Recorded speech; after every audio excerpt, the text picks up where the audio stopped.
سلام علیکم برادرها. بسیاری گفتن که سیم کارت پدکلچه شدگی در بعضا کانال های پلانش نشون نداده. ما با شما نشون میدیم که سیم کارت اچ خیلی فهم که همی کار کیسه اونه نشون میدیم.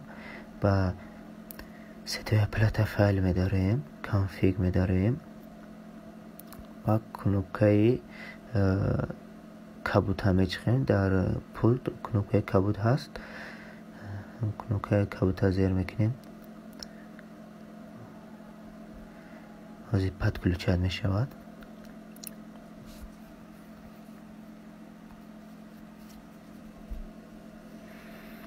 پدکلچه شده.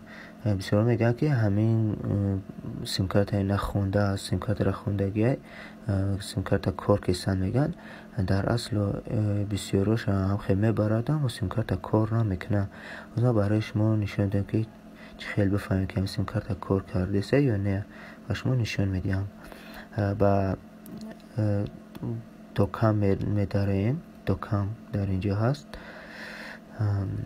در همینجا کنوکه زرد هم میچخیم، در پول کنوکه زرد هست. کنوکه زرد از زیر میکنیم. در اینجا پلیز وید میگه. در همینجا باید چیسله پیشنهی بازه رو برارد. در بعضی بازه ها چیسله پیشنهی برارد و در بعضی بازه های دیگر پارامتر ارور پلیز چک همین گونه میبراید. حالا انتظار میشویم. حالا از من برآمد پارامتر ارور پلیز چک. اینجا میفهمیم که سیم کارت ما کور کیسه در بعضی بازه ها چیسلش هم برارد. حالا ما پارامتر ارور شو برآورد. هر دوش اگر که برآمد از جمع میفهمیم که سیم کارت کور کرده است. اگر پلیز وید همین گونه ایستاد اینجا میفهمیم که سیم کارت یا مگابایت ندارد یا که پول ندارد. از من با شما یک چیز دیگه نشون میدم برادرو.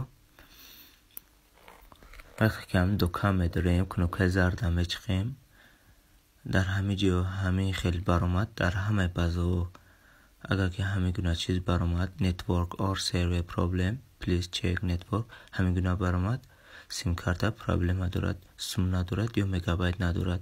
همین گونه نشون میدهد. وقتی که دیدیم که سیم کارت کور کرده ایستاده است بعدا با شارینگ میداریم. در بعضی بازه ها سرور نوشتگی، حالا در این شارینگ نوشتگی. بعدا پایانده همینجا استاتوس هست. دیسکانکت هست، پاکت زنگ نیست، پاکت خاموش هست. وقت پاکت که زدیم هم استاتوس کانکت میشه. در بعضی بازه ها باید سایدین نشود. حالا در این دیسکانکت سرور کور نکیسته. برای کور کردن باید کانکت شود. اگر سیم کارت دیدین که کور کیسه سرور دیسکانکت شده است شما میتونید مراجعت کنید با مودمی که پرشکازه است. با اون زنگ زنید و کوراتون رو باید حل کند.